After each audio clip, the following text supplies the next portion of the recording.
อย่าเพิ่งไป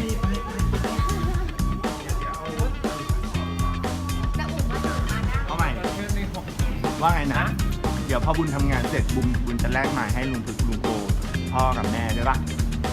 ให้ไม่ให้คนเลยใช่ไหมให้หมดเลยให้นี่กระเป๋าเหรอ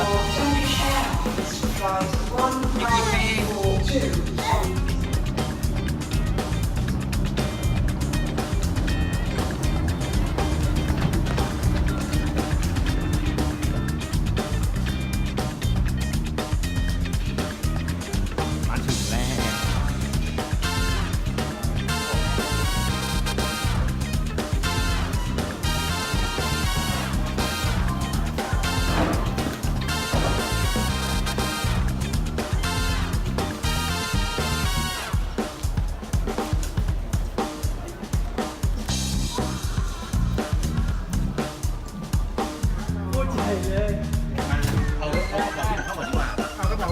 กระเป๋าเรามีอยู่อันหนึ่งที่กระเป๋าพึกอะมีอยู่อันหนึ่งที่แบบยังไม่ได้ใช้เลยคือสีก็ออกมา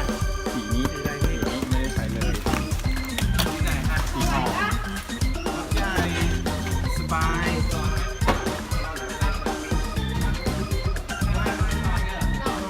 นั่งแล้วเหรอ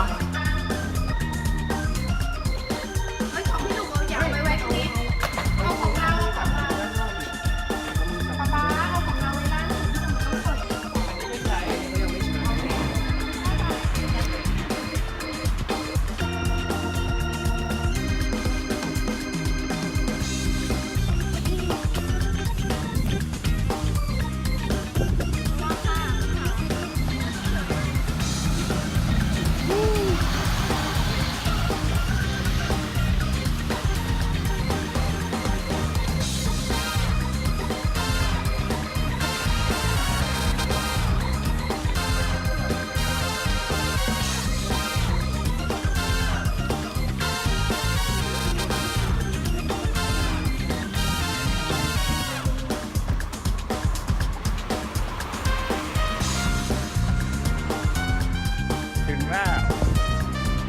เบลเยียมตก